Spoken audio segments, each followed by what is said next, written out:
તો ઓપરેશન સિંદૂર બાદ પ્રથમ વખત ગુજરાત આવશે વડાપ્રધાન। દાહોદમાં છાબ તળાવ ખાતે તૈયારી કરાઈ છે।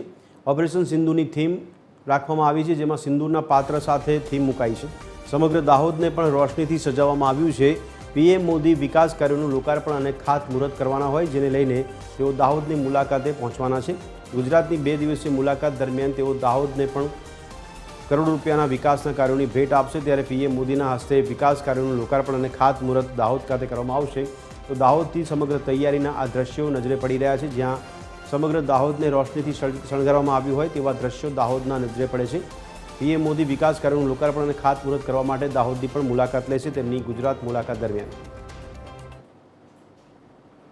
વડાપ્રધાન નરેન્દ્ર મોદી ઓપરેશન સિંદૂર બાદ પ્રથમ વખત ગુજરાત આવી રહ્યા છે અને વિવિધ શહેરોમાં તેમના કાર્યક્રમો છે, પણ દાહોદ ખાતે ઓપરેશન સિંદૂરને લગતો એક અલગ જ નજારો ઊભો કરવામાં આવ્યો છે। જોઈ શકાય છે કે ઓપરેશન સિંદૂરને એક અલગ મહત્વ આપતો જે આ ઓપરેશન સિંદૂર દર્શાવતો અને સાથે સાથે જ સિંદૂરનું પણ એક જે છે પાત્ર ભરેલું છે તે દર્શાવે છે।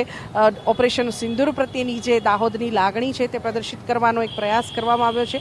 દુશ્મનને જવાબ છે ઓપરેશન સિંદૂર એવી લખેલી જે આ સમગ્ર થીમ છે તે ઊભી કરવામાં આવી છે। સાથે સાથે જ સમગ્ર દાહોદને રોશનીથી શણગારવામાં આવ્યું છે। જોઈ શકાય છે કે આ દાહોદ શહેર કે જ્યાં બિરસા મુંડા ચોકથી શરૂ કરી અને રેલવે સ્ટેશન અને તેનાથી આગળ બસ સ્ટેશન સુધી સમગ્ર શહેરના જે રસ્તાઓ છે, જે પોલ છે, જે બિલ્ડિંગો છે, તેની રોશનીથી સજાવટ કરવામાં આવી છે। વડાપ્રધાન નરેન્દ્ર મોદીને આવકારવા માટે થઈને એક અનેરો ઉત્સાહ સમગ્ર દાહોદમાં જે છે તે જોવામાં આવી રહ્યો છે। લગભગ 2 કિલોમીટર જેટલો આ માર્ગ છે કે જ્યાં આ રોશની કરવામાં આવી છે, પણ સૌથી મહત્વનું કે ઓપરેશન સિંદૂરને દર્શાવતી જે આ થીમ છે તે એક અલગ જ આભા ઊભી કરી રહી છે। સમગ્ર દાહોદવાસીઓ પણ અહીં આવી અને તસવીર ખેંચાવી રહ્યા છે અને વડાપ્રધાન નરેન્દ્ર મોદીના ઓપરેશન સિંદૂરને આવકારી રહ્યા છે।